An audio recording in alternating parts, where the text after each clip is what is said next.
Diagram की help से मैं आपको समझाती हूँ कि जो आप क्वेश्चन पूछ रहे हैं वो कितना वैलिड है। तो थोड़ा सा इस हिस्से को समझ लीजिए, जो कि एक फीमेल, जो कि आपको बिल्कुल फ्रंट में आपको दिखाई देता है अगर कोई फीमेल लेटी हुई है तो इस तरीके से ये जो स्ट्रक्चर है वो है कि आप यहाँ पे देख पा रहे हैं, जहां से आप सेमी सॉलिड जो है अपना बॉडी का वेस्टेज जो है वो बाहर निकालते हैं। ऊपर जो है वो आपको मेन जो पार्ट होता है वो दिखाई दे रहा है।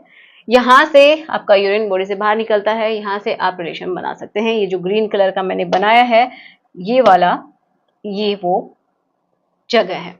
ओके, अब आप बोलते हैं कि क्या डायरेक्टली उस गर्भाशय के अंदर पहुंच सकते हैं, एंट्री हो सकती है?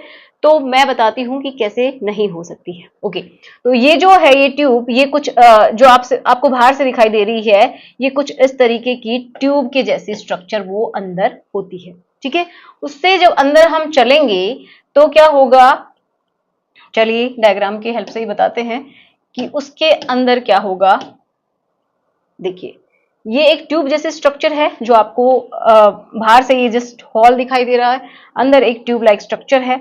ओके, अब इससे ऊपर जो है वो गर्भाशय की शुरुआत हो जाती है। तो यहाँ पे इसका मुंह है जो आप देख पा रहे हैं, बिल्कुल छोटा सा होल होता है जिसके अंदर अगर आप चाहते हैं अपने पार्ट को इंसर्ट करवाना तो वो पॉसिबल ही नहीं है। अगर आप बाय फोर्स भी करते हैं तो भी नहीं होगा, बट यहाँ पे पेन जरूर हो सकता है, यहाँ पे इंजरी जरूर हो सकती है, तो इसका ध्यान रखना है। ऊपर जो है ये गर्भाशय की शुरुआत हो गई है, ये गर्भाशय है, ये ट्यूब्स हैं, ओके, जिनको फैलोपियन ट्यूब्स बोलते हैं। ये ओवरीज हैं जहाँ पे फीमेल के एग्स, ओवा जिसको हम बोलते हैं, वो बनते हैं।